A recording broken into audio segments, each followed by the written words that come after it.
Hello అండి, నా పేరు రాము. నేను శ్రీ టెక్నాలజీస్ నుంచి మాట్లాడుతున్నాను. ఈరోజు మనం స్మార్ట్ అటెండెన్స్ సిస్టమ్ ప్రొవైడ్ చేస్తున్న student safety feature with artificial టెక్నాలజీతో పాటు ఇంకా 14 essential modules with full details అయితే తెలుసుకోబోతున్నాము. స్క్రీన్ పైన చూసుకున్నట్టయితే ఇక్కడ అటెండెన్స్ అనేది 0 ఉంది, ఇక్కడ 0 ఉంది, ఎవ్రీథింగ్ అనేది అయితే 0 ఉంది. నేను ఈ అటెండెన్స్ వేయకముందు అయితే మీ డిస్ప్లే అయితే చూపిస్తున్నాను. సో ఒకసారి అటెండెన్స్ వేసిన తర్వాత ఇందులో ఏమేమి చేంజెస్ ఉంటాయో ఒకసారి అబ్జర్వ్ చేద్దాం.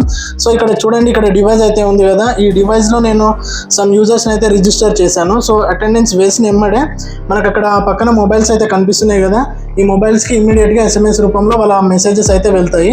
సో ఇక్కడ అజ్యూమ్ చేయండి, ఈ మొబైల్స్ అనేటివన్నీ అందరివి పేరెంట్ మొబైల్స్ అండ్ ఇవి వాళ్ళ స్టూడెంట్స్ RFID కార్డ్స్ అన్నట్టు. సో ఫస్ట్గా నేను ఒకసారి అయితే అటెండెన్స్ వేసి చూపిస్తాను. సో ఈ డివైస్లో మనం అటెండెన్స్ అనేది 2 టైప్స్గా వేయొచ్చు.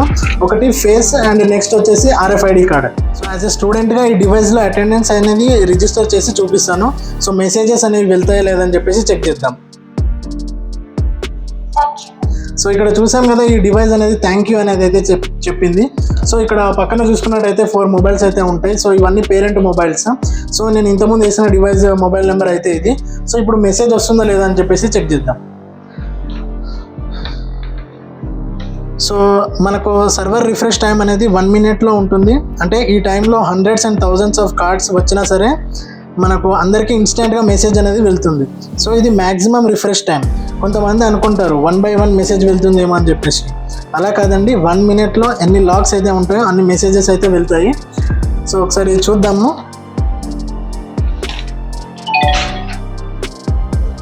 రైట్, ఇక్కడ చూడండి, ఇక్కడ ఈ ఫోన్కి అయితే ఒక మెసేజ్ అయితే వచ్చింది. సో ఇక్కడ మెసేజ్ పైన క్లిక్ చేసినట్టయితే చెక్ చేస్తే చూడండి, ఇక్కడ నవ్వు అనేది అయితే కనిపిస్తుంది కదా. సో ఇక్కడ అటెండెన్స్ అలర్ట్ అని చెప్పేసి, సో ఇక్కడ చూడండి అటెండెన్స్ అలర్ట్ అని డియర్ పేరెంట్ యువర్ వార్డ్ అని చెప్పేసి అయితే వచ్చింది కదా. సో ఈ విధంగా మనకు అటెండెన్స్ అక్కడ వేసినమ్మడే పేరెంట్ మొబైల్కి మెసేజ్ అనేది రీచ్ అవుతుంది. సో ఇప్పుడు నెక్స్ట్ ఇక్కడ ఈ RFID కార్డ్ ఉంది కదా. సో ఈ RFID కార్డ్ అనేది ఇది పేరెంట్ మొబైల్, ఇది స్టూడెంట్ ID కార్డ్. సో ఒకసారి దీన్ని తీసుకుని ఇక్కడ డివైస్లో అయితే అటెండెన్స్ వేస్తాను. సో విన్నాం కదా, థ్యాంక్ యూ అనేది అయితే చెప్పింది. సో ఒకసారి ఇక్కడ ప్లేస్ చేస్తున్నాను. సో ఈ మొబైల్కి మెసేజ్ వస్తుందో లేదో అయితే చెక్ చేద్దాం. అండ్ నెక్స్ట్ ఇక్కడ ఇంకొక RFID కార్డ్ అయితే తీసుకొని చూపిస్తాను, అటెండెన్స్ వేస్తున్నాను.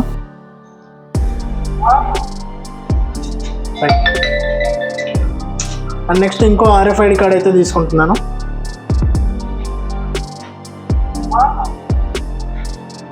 రైట్, ఇక్కడ కార్డ్ అయితే ప్లేస్ చేస్తున్నా. సో చూసాం కదా, ఇంతకుముందు ఒక 2 notifications అయితే వచ్చినాయి. సో ఈ 2 పేరెంట్స్కి అయితే మెసేజ్ వెళ్ళింది. సో ఒకసారి చూద్దాం ఈ స్టూడెంట్ వేసిన అటెండెన్స్ పేరెంట్కి ఏ విధంగా మెసేజ్ వచ్చిందని. రైట్, చూడండి ఇక్కడ మెసేజ్ బాక్స్ అయితే ఓపెన్ చేస్తున్నా. సో ఇక్కడ చూడండి, ఇక్కడ నవ్ అనేది అయితే కనిపిస్తుంది కదా, దీనిపైన క్లిక్ చేస్తున్నా. క్లిక్ చేస్తే ఇక్కడ చూడండి అటెండెన్స్ అలర్ట్ డియర్ పేరెంట్ అనేది అయితే మెసేజ్ వచ్చింది కదా. సో చూసాం కదా, మనకు కన్ఫర్మ్ అయింది ఈ స్టూడెంట్ అనేది స్కూల్కి కానీ కాలేజ్ కానీ రీచ్ అయినట్టు. అండ్ నెక్స్ట్ ఇక్కడ సెకండ్ RFID కార్డ్ ఉంది కదా. సో దీనికి మెసేజ్ వచ్చిందా లేదా చెక్ చేద్దాం.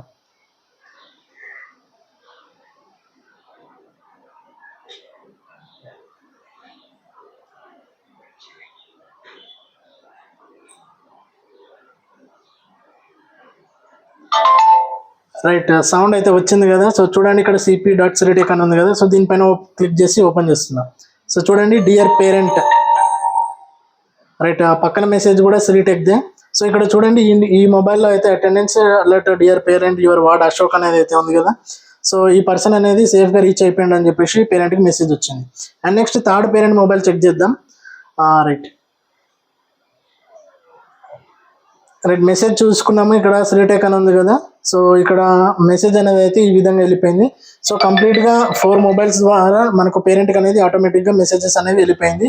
సో వితిన్ 1 minuteలో number of RFID cards faces వచ్చినా కానీ వాళ్ళందరికీ ఇన్స్టెంట్గా మెసేజ్ అనేది ఈ విధంగా సక్సెస్ఫుల్గా సెండ్ అవుతుంది.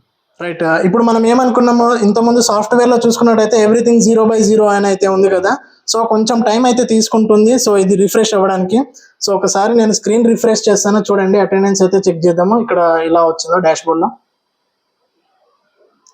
రైట్, చూసాం కదా, మీ కళ్ళ ముంగండి అయితే చేంజ్ అయిపోయింది కదా ఇమ్మడే. సో ఇంతకుముందు ఇక్కడ 0 by 0 అయితే ఉంటుండే, ఇక్కడ 4 అయితే వచ్చింది.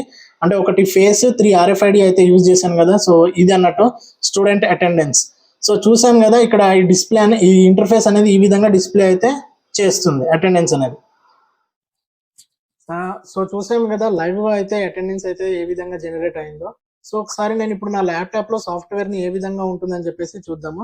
సో ఇక్కడ చూడండి, నేను ఇక్కడ ల్యాప్టాప్ లో డాష్ బోర్డ్ పైన క్లిక్ చేస్తే సో ఇక్కడ మనకి ఇంటర్ఫేస్ అనేది ఓపెన్ అయింది. సో ఒకసారి కొంచెం డౌన్ కి స్క్రోల్ చేసుకున్నట్టయితే ఇక్కడ చూడొచ్చాం కదా టోటల్ యూజర్స్ అని చెప్పేసి, టోటల్ క్లాసెస్, టోటల్ సెక్షన్స్, ఎన్ని బయోమెట్రిక్ డివైజెస్ ఉన్నాయి. సో ఇది ట్రాన్స్పోర్టేషన్ సంబంధించిన ఇన్ఫర్మేషన్.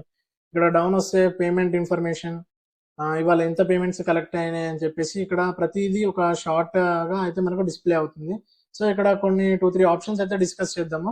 ఇక్కడ చూడండి డౌన్ లో అక్కడ అడ్మిన్ సెట్టింగ్స్ అని అయితే ఉంది కదా. సో అడ్మిన్ సెట్టింగ్స్ అనేది ఏంటంటే ఈ ఆప్షన్ ఓన్లీ అడ్మిన్స్ కి మాత్రమే విజిబుల్ అవుతుంది. సో వేరే స్టాఫ్ కి కానీ స్టూడెంట్స్ కానీ ఎవరికి విజిబుల్ అవ్వదు.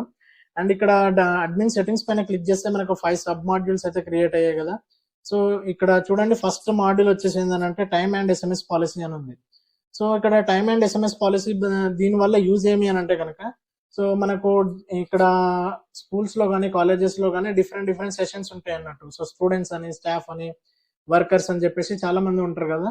సో వాళ్ళకు టైమ్స్ మెన్షన్ చేయడం అన్నట్టు, ఏ టైంకి వస్తున్నారు, ఏ టైంకి వెళ్తున్నారు, వాళ్ళ లేట్ టైం అని చెప్పేసి. సో ఇక్కడ చూడండి, ఇక్కడ హైలైట్ అయితే చేస్తాను నేను. ఇక్కడ ఇన్ టైం అని అయితే కనిపిస్తుంది కదా. So in time, late time, ఇక్కడ అవుట్ టైం.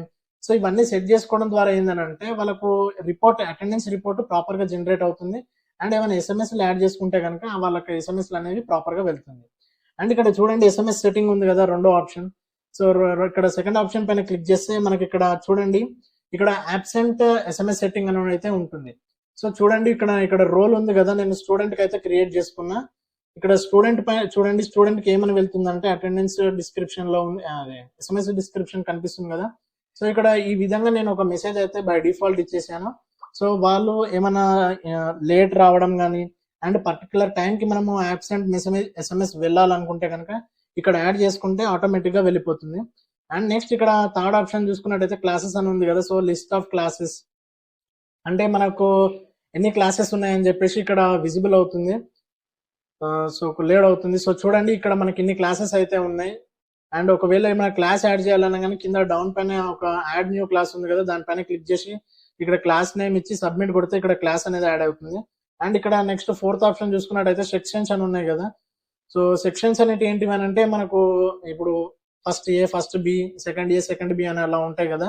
సో ఆ క్లాసెస్ కి సెక్షన్స్ ని క్రియేట్ చేయొచ్చు అన్నట్టు.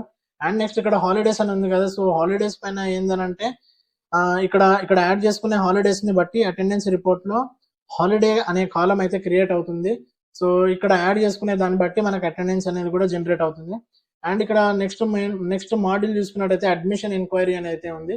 సో ఈ అడ్మిషన్ ఎంక్వైరీ అనేది ఏంటిది అంటే మన కాలేజ్ కానీ స్కూల్లో కానీ అడ్మిషన్ కౌంటర్ ఉంటుంది కదా. సో ఆ కౌంటర్ దగ్గరకు వచ్చిన వ్యక్తుల డేటా ఎవరిదైనా సరే, ఇక్కడ స్టూడెంట్ నేమ్ ఎవరు, వాళ్ళ డేటా మొత్తం ఇక్కడ యాడ్ చేసుకొని ఇక్కడ కింద సబ్మిట్ ఉంది కదా. సో సబ్మిట్ మీద క్లిక్ చేసుకుంటే ఏమవుతుంది అంటే ఈ డేటా అనేది మన దగ్గరనే ఉంటుంది. సో ఫ్యూచర్ లో ఏమైనా ఫాలోఅప్స్ చేయడానికి ఈజీగా ఉంటుంది అన్నట్టు. సో చూసాం కదా ఈ సాఫ్ట్వేర్ అయితే అటెండెన్స్ ఏ విధంగా వేయాలి అండ్ క్లాసెస్ ని ఎలా యాడ్ చేయాలి అండ్ సెక్షన్స్ ఏంటిది, అడ్మిషన్ ఎంక్వైరీ ఏంటిది, so in time and out time policies ఏ విధంగా క్రియేట్ చేయాలో తెలుసుకున్నారు కదా. సో ఒకవేళ మీకు ఈ సాఫ్ట్వేర్ కనుక నచ్చినట్లయితే ఫ్రీ డెమో కోసం ఇప్పుడే కాల్ చేయండి ఈ నెంబర్స్ కి, లేదా మేము వెబ్సైట్ ఇస్తాము. సో మా వెబ్సైట్ కి విజిట్ అయ్యి కూడా మీరు మమ్మల్ని కాంటాక్ట్ అవ్వచ్చు. Thank you.